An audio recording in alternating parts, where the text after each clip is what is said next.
It is great to be here in a room full of Democrats. Good morning. Good morning.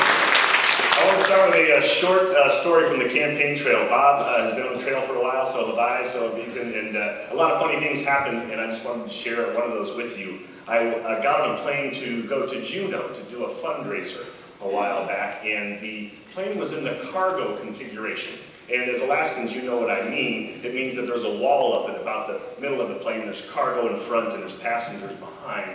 And the only good seats are in row 16. Those are the best seats. Everything else is real tight. I had a seat on row 16. I had a seat next to the window. I had an open seat next to me. I'm like in heaven, right? I'm like, this is going to be really nice, a little relaxing ride down to Juneau.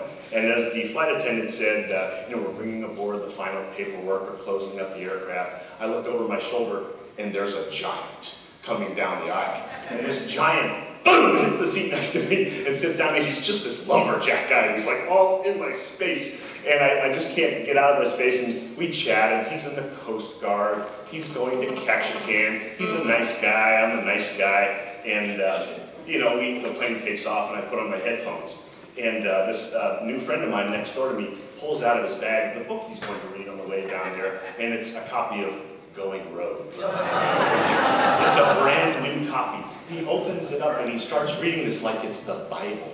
Okay, turns the page, and I'm just like, oh, what am I going to do with this guy?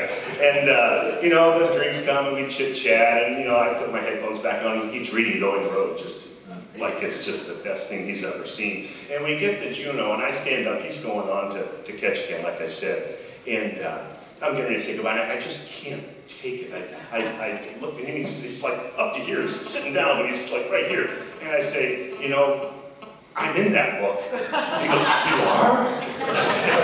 Yes, I said, I am. I pull out one of these, I said, my name is Hollis. I'm running for governor, and don't you believe a word she said about me.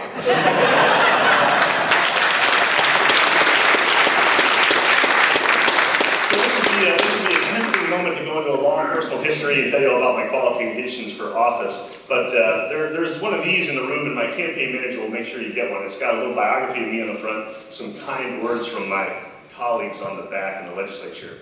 But what I really want to do is talk to you about who we are, because this is our convention, right? This is our time of convening, of coming together. And I believe the only way we win this race or any other race is if we use this time to get our minds right. If we use this time to talk about the qualities that we have as Democrats and the qualities we share. And so I want to talk about a theme, and I'll call that theme Democratic Unity. Now, as Democrats, it's sometimes a little tough to define exactly what we are, so let's start with what we're sure we're not, right? We are damn sure not Republicans. Okay? And to drive this point home, I want to use a figure from history, a man named Thomas Hart Benton. Benton was a Democrat. He was from Missouri. He was from a different era. I guess you could call him a muscular Democrat, right? He served 5 terms in the United States Senate. He was the first person ever to do that. Beginning in 1821, he began those 5 terms. But a few years before that, in 1813, he was involved in a frontier brawl with Andrew Jackson, in which Jackson was wounded. Many years later, when Benton was asked if he knew Andrew Jackson, he said, General Jackson was a very big man, sir. I shot him, sir. So that was Benton, a different kind of Democrat. So how did Benton define the difference between our parties? And he did so in a quote that I come back to over and over. He said this, there are but 2 parties. There never has been but 2 parties.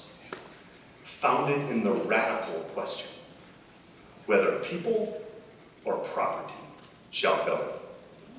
Democracy implies a government by the people. Aristocracy implies a government of the rich.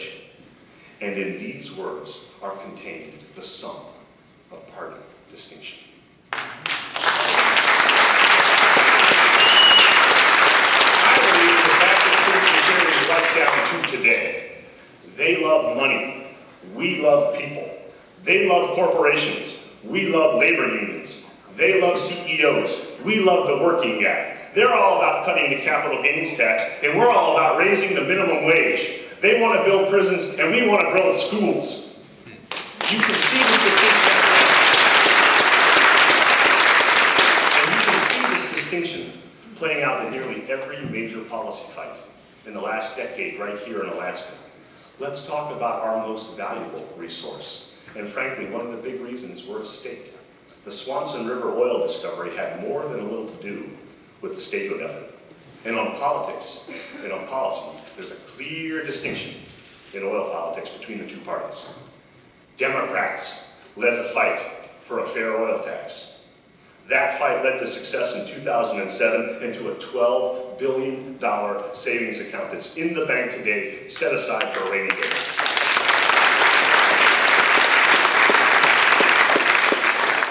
Republicans have led the fight, so far unsuccessful, to weaken that tax, to give money back to ConocoPhillips, to Exxon, to BP, so they can carry more money out of the state back to their headquarters in Oklahoma, in Houston, and in London.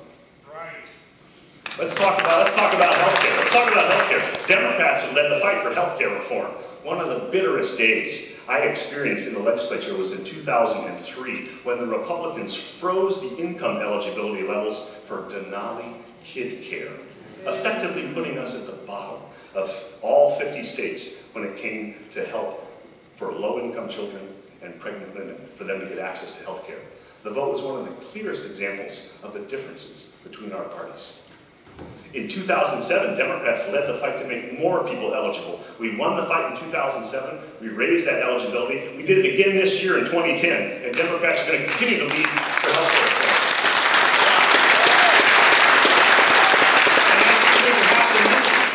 The national effort, right? Democrats passed the best bill Congress was capable of, and now the Republicans, including our governor, are suing to stop it. That makes me angry. It really does. It gets me fired up. You know, they passed a bill that's a corporatist, capitalist, business-friendly bill, and now they're coming after it like it's some kind of strange mechanism. Mitt Romney was behind this bill. The Heritage Foundation was behind this bill, and we're forced to defend it. It really does. It gets me fired up. Go, Hollis, go! Let's talk about the minimum wage, right? Democrats led the fight to raise the minimum wage. This led to success in 2009, and with the increase going into effect this January, more than 8,000 Alaskans will see a raise of $1,000 a year, with more workers benefiting through a trickle up as that wage ripples through the economy. And the Republicans, they're in favor of a tip credit to try to rob back from waiters and waitresses the benefits of the minimum wage hike. Absolutely. It's people versus property. People versus property. Obviously, this distinction gives us a major advantages in some areas, especially as they relate to my theme of democratic unity. We have access to more volunteers than they do. We win by stitching together a coalition of women who believe in choice, of conservationists, of unions and teachers and fishermen and fisherwomen, of Native Alaskans and working Alaskans, and Alaskans who care about healthy salmon fisheries. This is how we win. Let me close.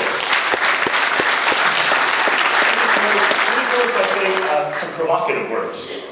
Okay?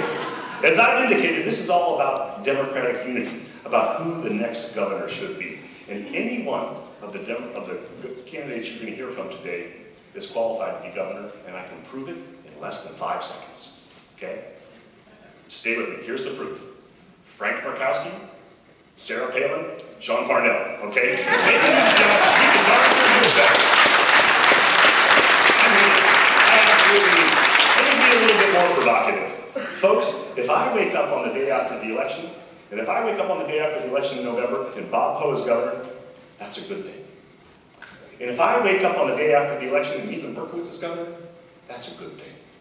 Now, I'm willing to say if we all wake up on the day after the election and I'm governor, that's a better thing. But I have great confidence. I have great confidence in you that the best candidate amongst us will emerge out of the primary. But the point is that if we find ourselves on the day after the election with a Governor Sanders, or Governor Walker, or Governor Parnell, that is not a good thing, and we'll be licking our wounds and waiting another 4 years. How do we avoid this calamity? Democratic unity. Democratic unity. Let's keep our metaphorical guns trained across the river at the other guys, okay? It will be tempting to take little swipes at one another, amongst the three of us as the primary approaches. But let's rise above that. Let's stand together. Let's stand up now. Come on, stand up now. We should not be afraid of our beliefs.